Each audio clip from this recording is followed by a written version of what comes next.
Welcome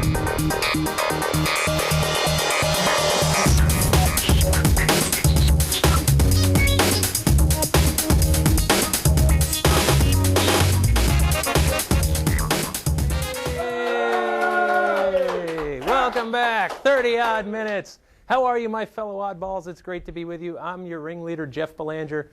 Good to be with you guys, the crew here at 30-odd minutes. Good to be with you at home, watching on the stream, or if you're watching the download, thanks for joining us. I know what you're thinking. You're thinking that I don't know what you're thinking, but I know that you think that I know that you thought what I thought you thought I was thinking. If you're confused, so am I, but that's okay, because here at 30-odd minutes, we're going to find the truth, but only by accident.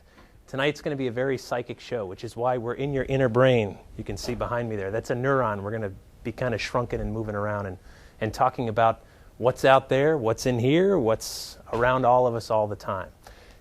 Psychic, reaching out to the psychic is kind of like asking big questions. And speaking of questions, I know you have them, I know I have them, and sometimes you wish, boy, if I could just talk to some of the big names in the paranormal, if I could just ask them one question, I feel like I'd learn something. And so that's why we bring you our one question interview. One question interview.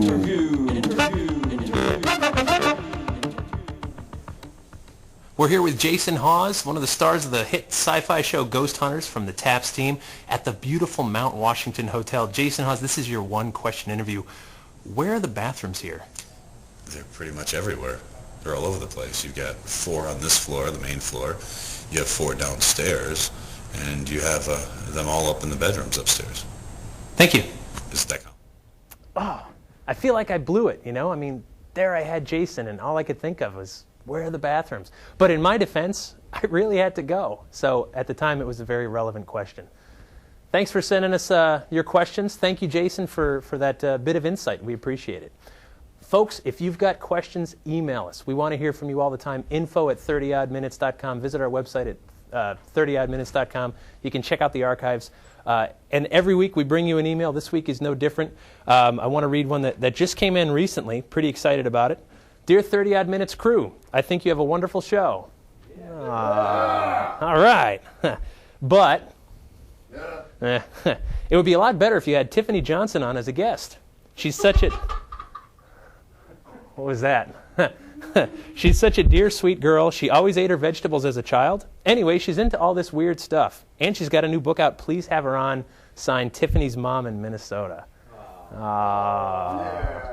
Thanks there. It's funny that we got that email. Ironic even. Kismet. Call it cosmic. Because tonight's guest is Tiffany Johnson. We're going to be talking about the psychic world. Tiffany's been developing her psychic ability since age 14 when she started reading tarot cards.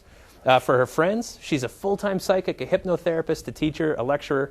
You've seen her on A&E, Biography, VH1, and tonight we're going to be talking about her brand new book.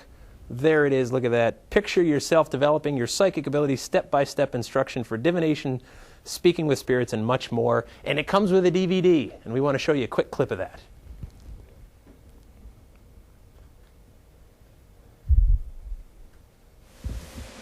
Now I'd like to show you how to do cleansing of a space. There's various tools you can use, and by no means are these the only ones that you have to use. There's a wide range, but these are some that I brought with me today that are readily available in many, many metaphysical stores. First of all, I'd like to show you my feather. It's a feather that you can use. What you're going to do ultimately is take a sage bundle, and again, you don't have to use a fancy feather. You can use any feather that you love, that you make, that you create, you know, with little embellishments. You can do whatever you want to do, but any sort of feather works. Hey, ladies and gentlemen, please give it up for our good friend Tiffany Johnson from her home in Minnesota. Hey! I clap for myself. That's how big of a geek I am. I can't stand it. Tiffany, thank you for joining us. Thanks for slumming it with us at 30-odd minutes. It's good to have you down here this low. And it's so cool that you had that email from my mom. I know. It was nice of her to write to us. I appreciate it. Hey, Yeah. Congratulations on the new book. Looks great. Thank you. Thank you. And really thank you for all your help with it. My God, I couldn't have done it without you. Well, that's true. That's very, very true. Hey, listen, You are a psychic, so I don't mean to throw you under the bus right here at the beginning, but we're going to do something real quick. Before the show, I wrote down a number and sealed it in this envelope. Yeah. I will tell you the number is between 1 and 1 billion. Yeah. So I'm going to hold it right up to your forehead here, like Okay, Carmen. right. I'm feeling it. Okay, what's the number? 4. Oh. No. That's not very psychic. Gentlemen, any guesses? I mean... 69! Oh, wait a minute. Let's see. Wow. We're psychic. I think our crew's more psychic. Well, you know. Yeah, that was a horrible thing to do to you. I'm sorry. All right. Well, fair enough. So are all of us... Well, we know the crew here is psychic for sure. We just proved it. But Oh, yeah, the shadow of a doubt. of course. But is everybody psychic? Everybody is psychic. Everybody has, this psychic ability. It's no different than being equipped with, a tricep or a quadricep. Everybody has psychic ability. It's just as to what extent do you want to develop that, that cerebral muscle, for lack of a better way of explaining it. And I get the question all the time if, people have a natural inclination, can they develop it more? Of course. If you feel like you really aren't psychic, can you develop it from, kind of plant that seed and work with it? Of course you can. It's no different than any other ability. No different than some people, have a natural inclination to playing piano. Other people just learn it because they love it. It's the same thing. I knew she was going to say that. Isn't that amazing? I knew she was. You're psychic. Because I read the book. And I'm psychic. Yeah, you did actually. You had to. You were paid to read that book. I did read the book. No, but Tiff, here's a question I know you get all the time, and I'm sorry. Yeah. What's my favorite song? Oh my God. Smoke on the Water. Oh, not bad, but we were actually looking for the Humpty Hump by Digital Underground. Yeah. That was my. Seriously, that was right. That was my second. Yeah, I know. Well, we'll get to it. Okay, Yeah. so what is being psychic? Is it the ability to see the future? I think that's part of it, but a lot of it comes with, seeing the future is a great thing, but you have to remember everybody has psychic ability. They have that too, but everybody has free will, and with free will, comes the determination of what you want to do in your life and what path you want to follow. So predicting a future, it can certainly happen, but you can change your future. It's always molding and changing and malleable, and you have to remember that. So a lot of what I do too is not only telling the future, but tuning into individuals and talking about their character and where their mindset is in the present in regards to you or in regards to a situation. I certainly, pull through information from, a past situation, a past issue, a past life. I think thinking of it in the way of just future is really too narrow. I mean, it's so multidimensional what I do. Okay, well, fair. And I thought one of the things you did in your book that I really appreciated, because I've asked this question of almost every psychic I've ever come into contact with. Yeah. What do you see, hear, feel, smell when you're getting some kind of impression? I thought you did a great job describing that in the book. Can you just talk us through what a message feels like to you? Yeah, for me personally, I'm more than anything else, I'm clairaudient. And so how I explain that to people, it's not like hearing with your physical ears. Just let that, flutter right out of your head. It doesn't work that way. For me, when I hear something psychically, it's almost like, and I'm going to date myself by saying this because I've said this to some 20-year-olds and they don't have a clue what I'm talking about, but it's like a ticker tape, almost, fluttering through my head. It's just almost like a ribbon of dialogue that runs through my mind. That's how, for me, my psychic hearing, my clairaudience works. Now, for clairvoyant stuff, it's like it's like getting a freeze flame. That's nice. That was a great song too. It's a hard word to say, dude. I'm blonde. Fair enough. Right. You've met me. For me, it's like seeing a freeze frame of a situation. Unfortunately, I don't have the entire movie, so I can only describe and work with that brief interlude that I get. So that's why I think when people are working on developing their psychic abilities, it's really important to interpret as little as possible. I made that mistake today. I was talking to a client, and it's so hard because it's human nature to want to see something and then give it a set of circumstances. We do it all the time. We'll look at, we'll pass by somebody in the street, and in an instant, we'll have their background story, whether or not we know them, in our head. So For me, it's a flash, or it's like that ticker tape. You know, in the same vein, if it's, you know, there's other psychic gifts, and I hate using this word psychic gifts, but that's kind of what the mainstream way of explaining it is. But there's clairsentience and clairaudience as well, and clairsentience and clairgustance, excuse me. Clairgustance is where it's psychic taste and smell. So for me, it's almost, instead of like getting the actual smell, it's that remembering. We can remember smells as much as we can remember sights and sounds, and it's that memory of, you know, my grandma's apple pie.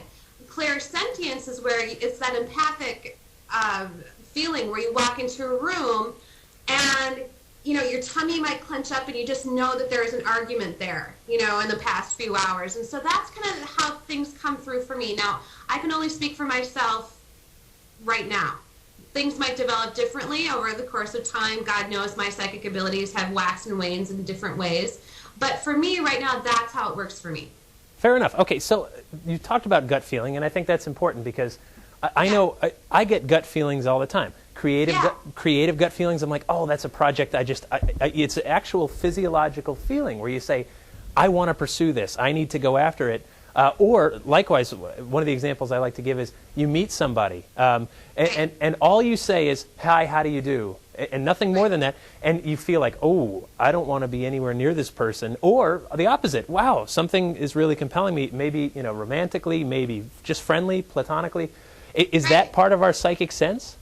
Absolutely, it's part of our psychic sense. I think that, you know, those gut reactions are very much psychic inclinations. I think that being clairsentient or empathic, I think I use those words interchangeably, is probably the hardest psychic ability to really kind of harness, because your whole body, instead of just eyes or ears or nose or mouth, your whole body is this psychic antenna. And so you're going to feel compelled, and that's how I often explain clairsentience, is you feel compelled to act, to react, pull away, get closer, you know.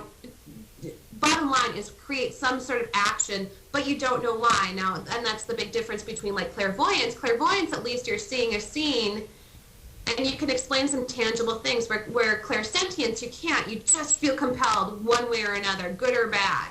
So absolutely, it's part of the psychic realm. Okay, I think that's something everybody can relate to, is that we get those gut feelings, we get intuition, right? Intuition about something. And so how do we develop that? How do we take that further? How do we develop that into extending our psychic senses? You know, first and foremost, I think you ask. You just kind of put it out there to the universe. I think so many people, and I've said this for everything, I mean, if you wanted to become a great artist and you couldn't afford brushes, you kind of put it out to the universe and go and say to the universe, you know, help me do this. And in no difference, you do the same thing with psychic ability. So first and foremost, ask.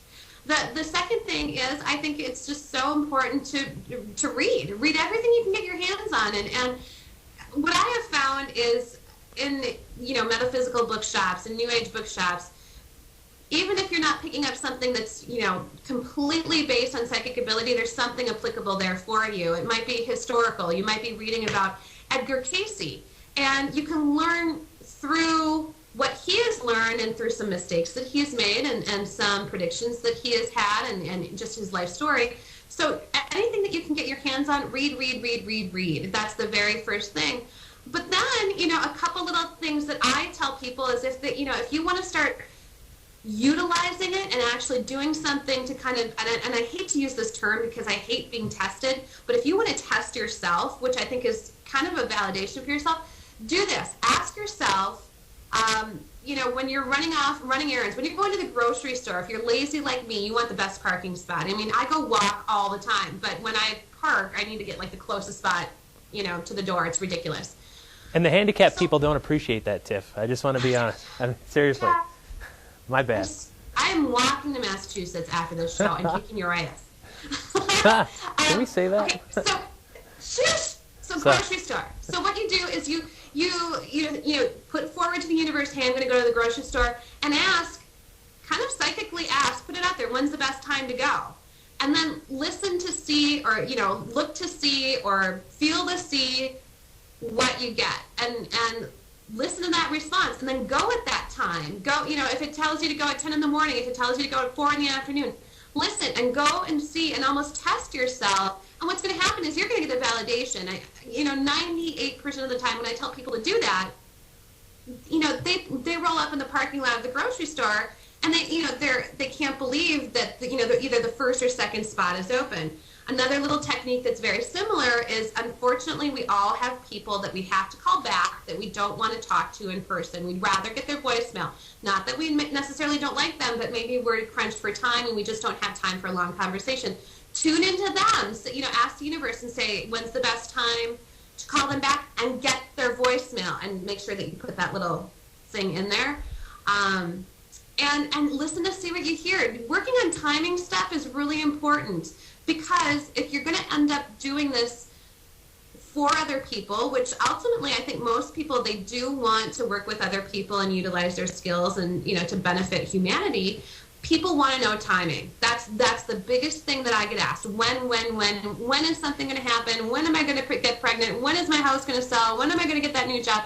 When is my grass going to grow the right way? I mean, it's everything. Everybody wants to know when. So if you can start working on timing, since you're asked that so much, it's going to help bolster your psychic ability. Right. And so asking, one of the things that I think you talked about quite a bit in your book were signs. And I'm a believer in signs. I've had experiences.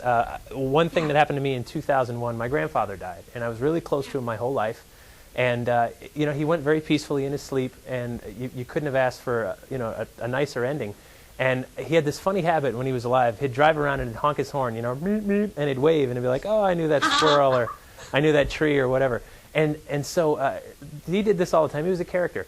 When he died, I was really upset. And, of course, I lost someone very close to me. So I went back to my apartment. I was living in New Haven, Connecticut at the time, and I was sitting there crying. I said, just give me some kind of sign that you're still around, you're still okay.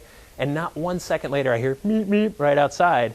Love it. And I'm laughing and crying at the same time, and I said, well, that's my sign. I knew that was my sign. Now, having lived there for 4 years, I can tell you that a car horn, anytime day or night, is no anomaly in New Haven, Connecticut. But at that moment, I took that as my sign. And so, having read your book, I wanted to try something here live, because why not, right? I mean, why not? Let's give it a whirl. And so I wanted to ask, let's try this. Great Spirit, if 30-odd minutes is the greatest thing to happen to the paranormal since night vision, just give me some kind of sign. Anything. Ooh. That was mystical and magical. That came right out of the ether. Now, would you interpret that as affirmation or not? I would attribute that as Matt Moniz being a smart mouth. Matt is in the studio. He's not alone, though. So talk to me about signs. But besides, talk to me about signs. Besides, balls of paper being thrown at you by your cohorts, what are some of the signs? Though, right? Of course it is. What are some of the signs that we get? Well, there's a couple different ways you can look at signs, and I don't know what you're going for, but for me, when I tune in, if I'm getting something medical, often the very first symbol that I get is like a red cross. Now, that's, again, me personally. What somebody else, in your audience might be something totally different. Often, when going back to talking about, that timing piece, sometimes I won't get an actual day or calendar month, but I'll just see a season. So, and that's pretty recognizable. I mean, green grass, open, and again, I'm in Minnesota, so open water, not frozen.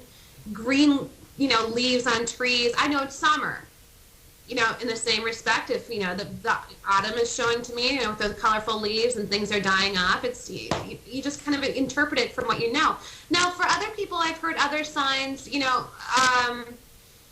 some people I have talked to see a butterfly when there's a new beginning. And I think it's just, that little caterpillar doing its metamorphosis into a butterfly. And for them, that's a symbol of new beginning.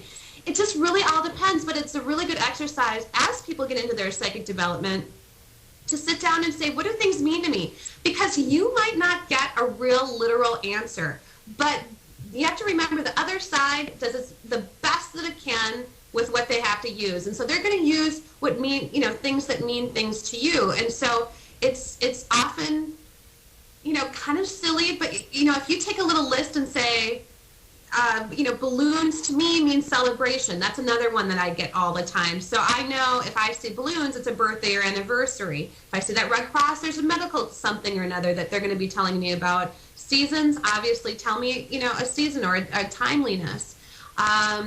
If I see, this is going to sound so silly, but and this is very new for me. My grandmother recently passed, and my grandmother grew a lot of irises. And so lately, I know that if I see an iris, I know that I'm either going to be talking about an elderly person or somebody that's just recently passed over. And that's a very new one for me.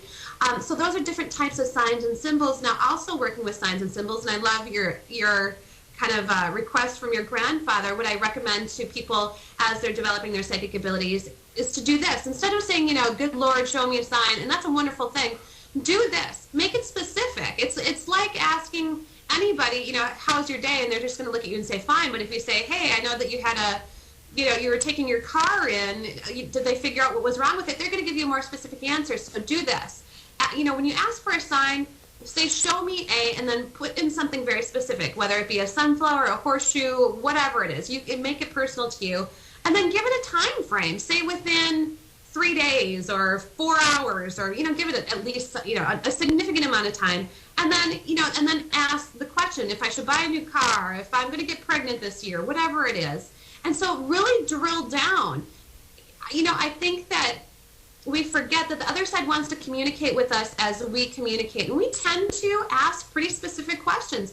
And so ask specific questions of the other side as you're working on your psychic stuff.